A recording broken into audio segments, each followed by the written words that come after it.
I don't know if in that exact moment that's, like when I tell you I blacked out, like I could not tell you. I'm a champion!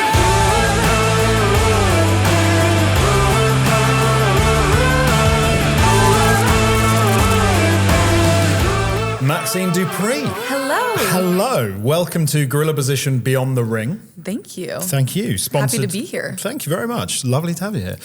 Sponsored by WWE 2K25. Amazing. Now, in the game, yes. 2K25, players can step outside the ropes and onto the island. Mm-hmm. If you could rule in a different arena, so if you weren't a wrestler, if you never stepped through the ropes, what would an alternative career be for you? And you can't say cheerleading. Yeah.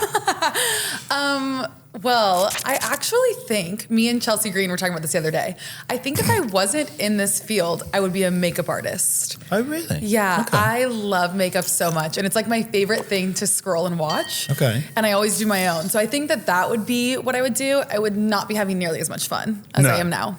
But I think that it's something I would enjoy. You do your own makeup? I do. Even for TV? Yeah. Wow. Yeah. Well, I mean, you look great. Oh, thank you so much. Yeah. Some of my best work today. Yes, yes. So what made you want to become a wrestler? What did that journey look like? Were you a fan growing up? Was there a moment where you were like, oh, I need to get into that? I was a fan of the world's greatest reality television show, Total Divas. Okay, yep. I was obsessed. Makes sense. My grandpa was a diehard fan. Like every Monday Night Wrestling, so into it. And my now fiance grew up a fan. So he went to his first show when he was 5. But I had never been to a live show. I just was obsessed with the Bella Twins, obsessed with Total Divas. And because I was a professional dancer and cheerleader, I always loved performing. And I didn't really know where that was going to take me. And when I started dating my fiance and talking with my grandpa and my dad, and it just became this really like fun banter thing we had about me potentially becoming a lady wrestler. Yeah. And a lady wrestler. One day at, I think it was Father's Day, my grandpa was like, oh, well, you have to be able to do a kip up. Like you're not allowed to join if you can't do a kip up. So he made me go out on the lawn and prove to him that I could do a kip up. And then I emailed my modeling agent and was like, so random. I would love to be in the WWE. Do you know anyone that can get me a tryout? And 2 weeks later, I got the tryout at Las Vegas. Wow. Yes. I did also apply online multiple times. Right. Okay. So I don't know. I think it had to have been my modeling agent having a connection, but she never said anything else to me. She just was like, okay. And then I just got a random email. Wow. I was like, say less. Here I go. Yeah. And with the kip up on the lawn, did you do it first time? Oh, yes. But see, when you're a dancer, like you start doing that when you're young. Right. Okay. Yes. It's a great move. Yes. And so I was like, Grandpa, did you not pay attention to any of my dance recitals? He's like, no, absolutely not. Because it wasn't wrestling. Yes, exactly. Yeah. So you then had a stint in NXT as a valet, but do you remember the moment where you were called about coming onto the main roster? Oh, and my also gosh, what was the sort of creative thoughts behind pairing you with, I mean, it's weird to say now that LA Knight was Max Dupree my and brother. you were his sister. Yes. So what was the creative rationale behind that? Oh, it was crazy because for 3 weeks they were promoting this character, MAXXINE DUPRI, Max's sister, and SmackDown was actually in Orlando the week before. So a bunch of us went, and I went with my boyfriend, and they like played it like, oh, next week, debuting. I still had no idea, but we had seen, people had like their own speculations, and we had seen 1 or 2 people say like, maybe Sophia Cromwell. But mind you, I was injured, so I wasn't even cleared to be training. Okay. And I was so new. Like, I didn't know what I was doing. I'm like, there's actually no way that it's me. Yeah. But like, how cool would that be? And I did have this weird feeling that I was like, oh, but like, what if? And so when it played on the big screen, we kind of looked at each other like, who knows? Nothing happens. The next week goes by. It's Wednesday. I hear nothing. I'm going to sleep. And that day, I'm like, okay, let it go. It's not yours. Someone else probably knows. Yeah. Then Thursday morning, I woke up to a text from Travel just saying you're needed for SmackDown. Ooh. I still didn't know. Okay. Went to the Performance Center, went to my Skull class, or rewatch film, and like told one of the coaches, and he was like, they probably just want to like see you and Vaughn and Stone, and you know, like, don't stress. Then I went into the office because it wasn't in my app because they were changing my name. So there was like a glitch where like I still had no info. So I went into the office like, hey, do you know what I'm doing at SmackDown? And then he's like, let me check my email. And he's like, oh yes, Sophia Cromwell being called up as MAXXINE DUPRI. But I still like knew nothing. So I packed for everything because I knew that they were doing their swimwear debut with the models. Oh, yeah. So like, I mean, I'm packing bikinis, I'm packing summer outfits. I packed everything except for a little black dress. And when I landed at 10 p.m., they said, can you wear a black dress tomorrow? And I was like, yes, I can. Went to the mall the next day, got the outfit. And when I arrived, I still really had no idea what was happening, what to expect. And that's crazy. I just was given my creative and rolled with the punches. You're going on national television. No, it was crazy. That is, were you freaking out?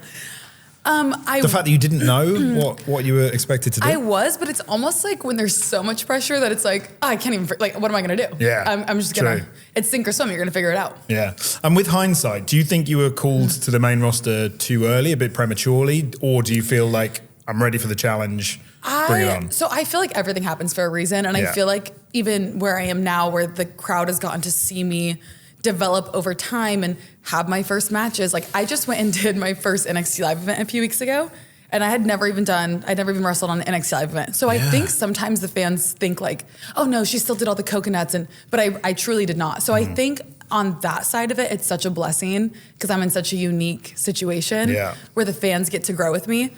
Now, I mean, is there moments I'm going to look back on and be like, oh my God, like that's so cringy because I was so nervous and I wasn't developed yet and like, oh, I could die. But I wouldn't change it for the world. Yeah. And is it all about the wrestling for you, or like back then when you started, or did you just figure that you would be a sort of on-screen entertaining presence, personality? That is like another thing that I see online a lot that's like, she was signed as a manager. I was not. I was signed as to be a wrestler, like as every other talent at the Performance Center. Right. I think where that idea came from was I got injured. So I was signed at the SummerSlam tryout. We started October 4th. And then I got injured, I'm going to say beginning of June. And then I was called up July, if that's right. So then I was out for like 8 months, not training when I was up. So I think that's where like there's a slight disconnect. We're like, oh, she was never supposed to wrestle. But I had always wanted to. That was always my goal. Nice. Now, speaking of entertaining personalities, can we talk for the next 4 hours about Chelsea Green? I would love to. And can I pull up a chair? Yeah, surely. What an incredible talent.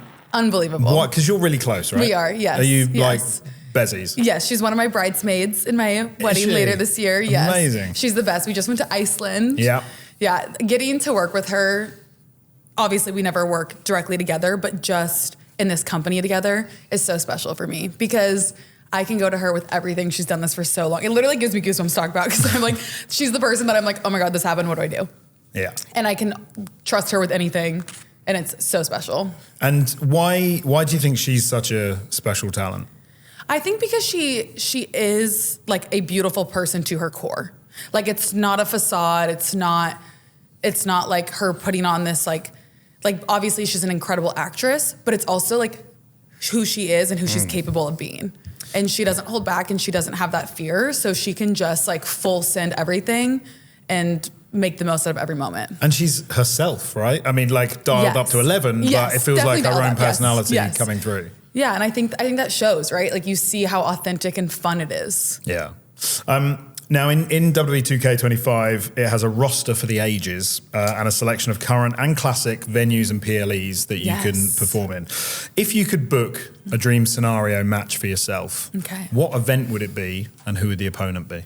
WrestleMania, of course. Obviously. And I would love, like, let's manifest. Everyone use your manifesting powers. Me and Natalya. Oh, I thought you were going to say Chelsea. I would also die to be with Chelsea, but versus the Bella Twins. You and Natty versus the Bellas. Yes. At WrestleMania. Yep. What city? Okay, this is hard because I'm from Sacramento, but we obviously don't have an arena big enough. So, this is a toughie. Okay, fine, Las Vegas, WrestleMania 41. I'm ready. Just putting it out there. Now let's talk Alpha Academy. Yes. We can't not talk about the Alpha Academy. Babes. Like one of the consistently most entertaining acts over the last few years. Yeah, the boys are unbelievable. But let's talk about that sort of synergy that you discovered and that you've built upon, because I think one of the fun things about pro wrestling is when partnerships, unique, unexpected partnerships really work. Like no one would have thought to put you, Tozawa, Otis and Chad together. Talk to me about why you think it all clicked. I think we have natural chemistry, and I don't feel that it was ever forced. From my understanding, it was never the original plan for me to like join them the way that I did. I was told a different pitch at the time when I was with Maximum Male Models and we were working with them. And I think that we just had such natural chemistry between Otis, Chad, and I. And then when Tozawa came in, it was like a no-brainer. And it just has continued to evolve. And the only word I can think is natural. Like, it was just authentic. And I think that's why it works. And you were trained on screen by the boys. Yeah. But presumably in real life, behind the scenes, getting that training from the likes of Tozawa, Chad Gable, Otis, that must have really helped both in ring and psychology and all those things. Unbelievable. Just to have people that have such a brain for this business, because I think it truly just takes time. Like, all of the greats have been doing this for 10 plus years. So it's hard. Like, you can only absorb so much, even when you come in as a sponge, because there's just so much to learn, so much to absorb, so much has changed over time. So to have people that have a brain for it and have done it for so long, to just bounce ideas off of, ask for feedback, like, that's so valuable. You cannot even put a price on it. Yeah. And do you travel with the boys, or have you only got room for Chelsea? You guys, living with Chelsea is the dream, let me tell you. First of all, what did your fiance say about that? He knows. Okay. He knows his place. He plays second fiddle to... Come on. Yeah. So when me and Chelsea were on the same show, we obviously traveled together everywhere. And it was a dream because we are actually like the same person split in half. So like we sleep the same, we watch the same TV show, we eat at the same times. Like, it's just so easy. So that's amazing. Now that I'm on a different show, I'm a lonely girl. Yeah. So also, you know, Otis doesn't live by us. So I will see him at the airport and at the hotels, but not like, we're not boarding the plane together, and that's sad. I do see Tozawa, and I do just like yell at him across the airport, like, over here.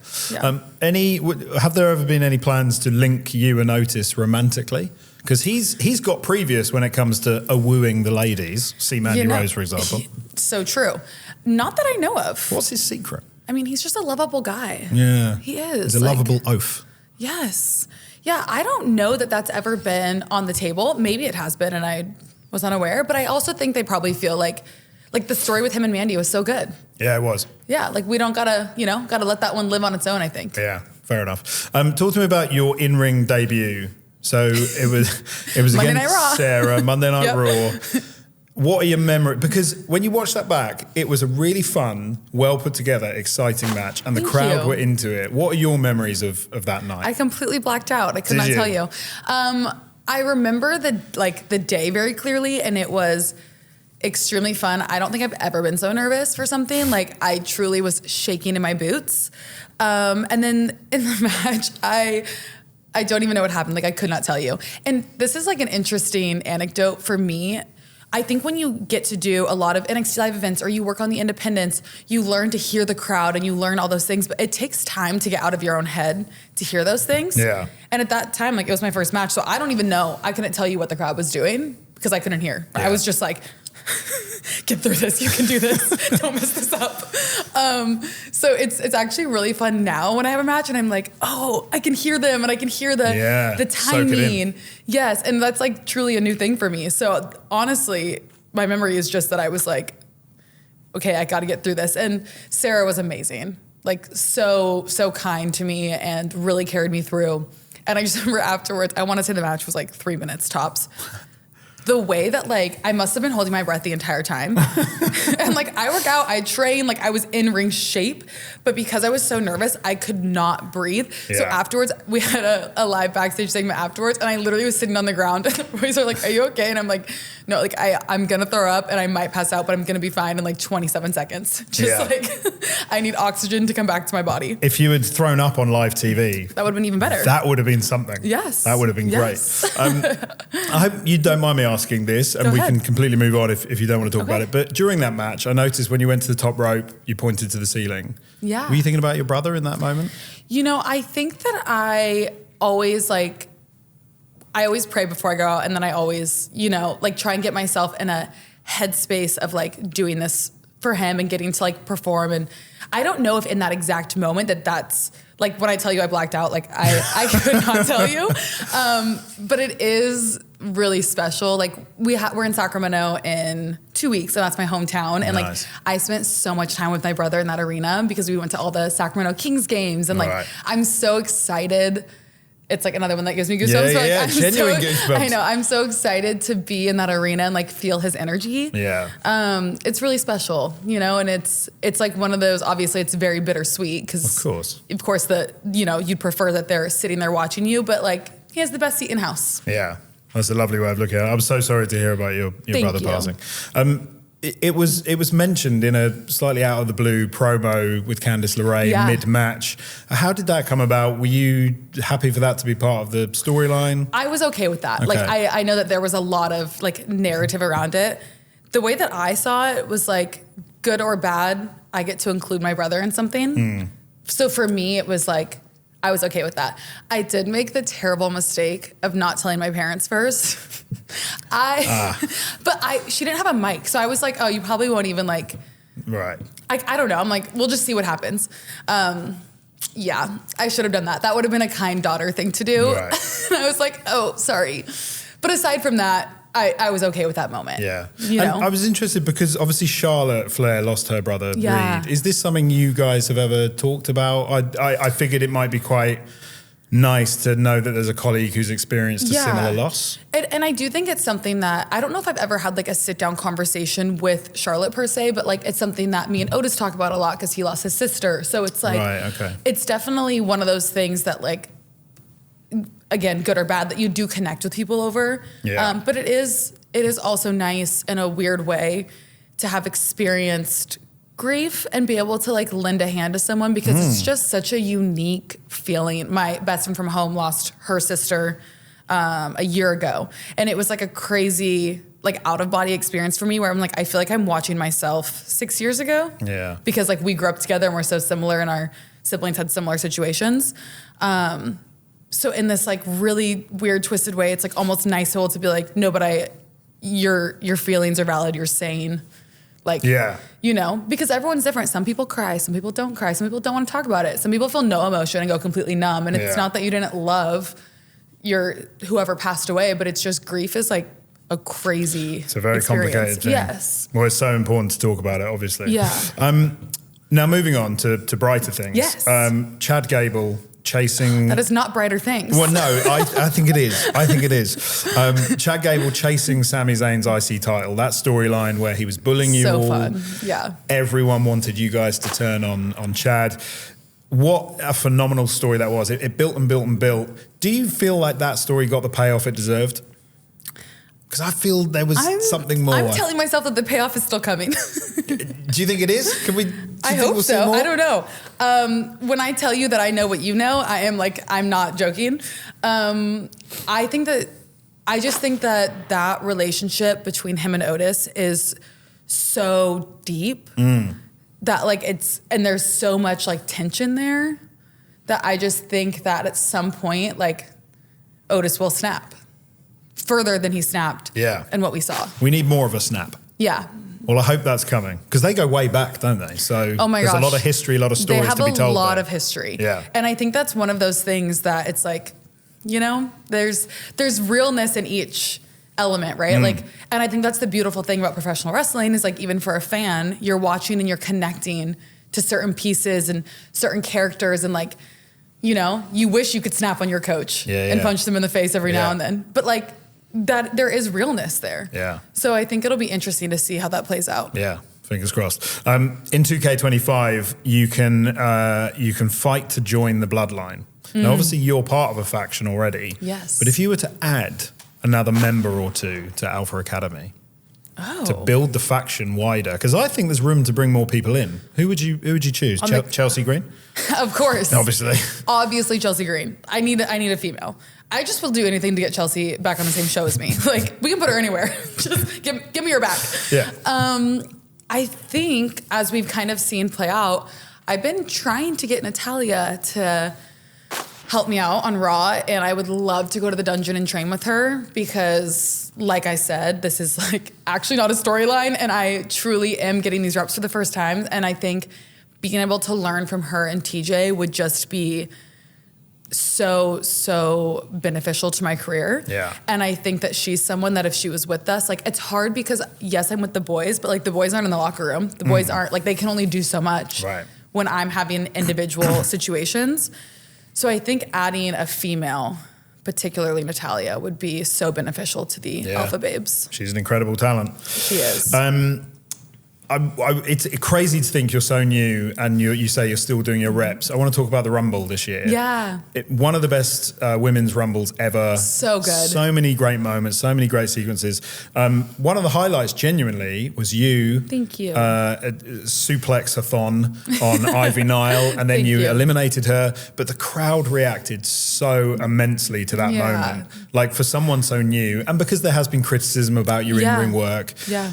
That must have been a special night. It was unbelievable. That was like another one that gives me goosebumps. You've got the rock. I know. It really, I can't hide the feelings. Yeah. It was such a special night. My dad actually flew in from California. He literally flew in just for the day. So he got to watch that experience live. And that was like one of those first times where I could hear the crowd. Yeah. And I was like, wow, this is like a moment that I would love to like freeze frame. Yeah. Like this feeling, to feel confident too. Like what you said, it's been an uphill journey of my in-ring like work. So to feel confident out there was also a really special feeling.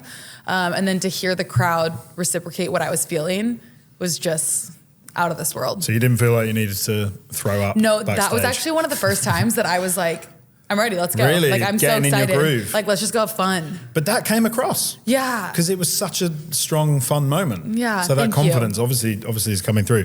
We're just wrapping up in the video game 2K25 in the new My GM Goes Worldwide feature. You can play friends online in GM mode. Okay. And you can draft superstars and legends to your roster.